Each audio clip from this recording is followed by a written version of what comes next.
Okay, YouTube, well, welcome back to the layout. Just another short layout, and not short because I haven't done a lot. It's just that what I've done has actually taken an awful lot of time. So anyway, so I thought we'd start off here, and as you can see, I've put a roof on the engineering building here, and this is door tread strip from IKEA. So fairly reasonable, but it does a good impression of an asphalt roof. So I'm going to paint those lines and make it look like it's been tarred, but it's quite a nice effect.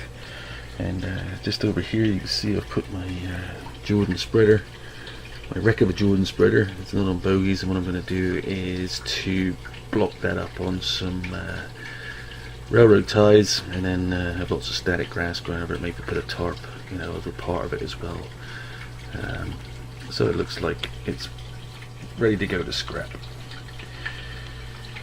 So the other thing I've done in this area is to take away the propane tanks, and what I'm trying to do here is to have buildings that all look like they were built at the same time. So if we look back here towards the other side of the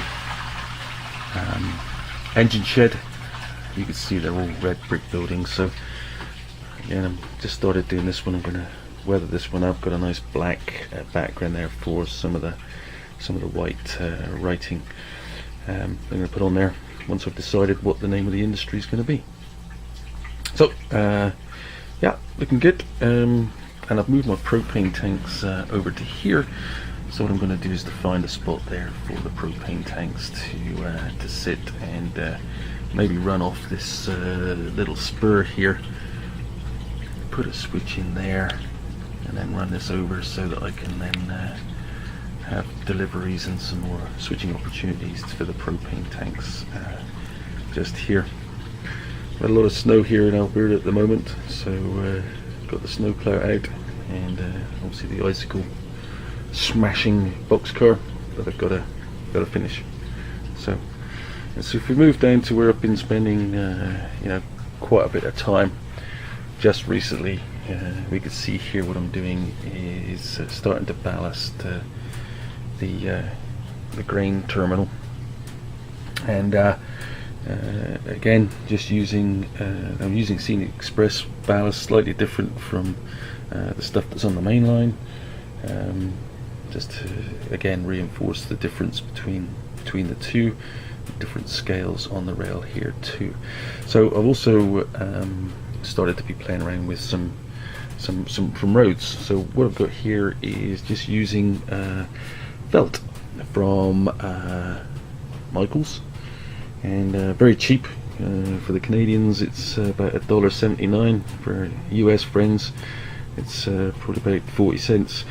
But anyway, I think it's actually working out okay, and as you can see, what I've done here is just tied in some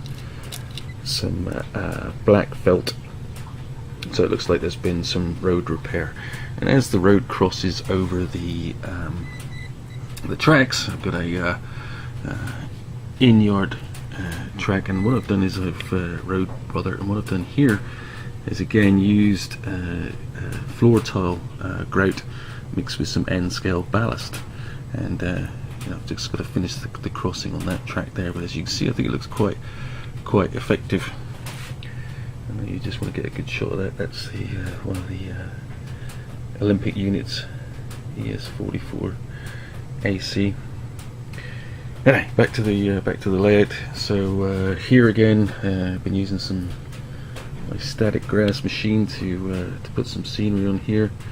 And as you can see, the road runs around. I've put some cracks in the road, so if you can see that, I'm going to paint these in with black a bit later on. But this felt really works quite well if you scribe in the cracks that you normally see on a road like this. So yeah, so I'm going to play around with some washes and stuff, and see how that goes. So as we swing around, you can see the road cuts in here crosses here, and it's going to go around this side down into the intermodal yard, and to be joined by the overpass, which is coming down here. So, like I say, I've spent a lot of time on this, and it's not where I want it to be yet, but I wanted to try out these roads, and I think it's actually kind of working quite well. And as I say, the felt is just really thin felt, and it's very flexible, and it sticks down just using tacky glue, and I've been quite pleased with the way that's gone. East and west. I thought I'd better put some signs up just to let operators know which way we're supposed to be going around here.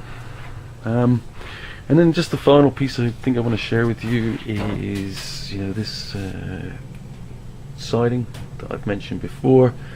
And as you can see, what I'm going to do here is put rust this truck up, but it's going to be an abandoned tractor unit, which will be should be quite good when we get it surrounded by static grass and fully weathered up.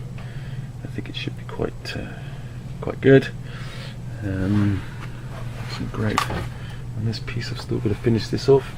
Just the only last thing here is this corner is pretty dark, so what I've done is I've bought one of these LED lighting strips, and I'm going to put this up here to make this corner much brighter, which I think will help. And yeah, that's about it. So I'm hoping to get plenty done over Christmas, and a couple of weeks off to celebrate Christmas, and hopefully I can get away and come down here in the basement and spend some more time. I really want to finish this area off here as we go under the underpass, and if I can get this finished and scenic. I'm trying out a lot of techniques here, so hopefully when it's as I sort them out, I can share them and then use them elsewhere. Visited there from Montana Rail Link. Yeah. So plan between the next update is to put road in here. I want to somehow put an access road in here so we can get to the signal here. And as you can see on the top here, I've put in the grout, the floor tile grout on top of this, just to start this scenery off. I want to paint these rocks and then get some ground foam on there, and then I can finish doing the mountain on the other side. So yeah, I think that's all I've got to update you on for this month. Nice and short, and I won't be updating you until the new year, so just want to wish all of you a very Merry Christmas and New Year. Hope it's a peaceful and restful time for you and your families, and look forward to catching up with you in the new year. Thanks.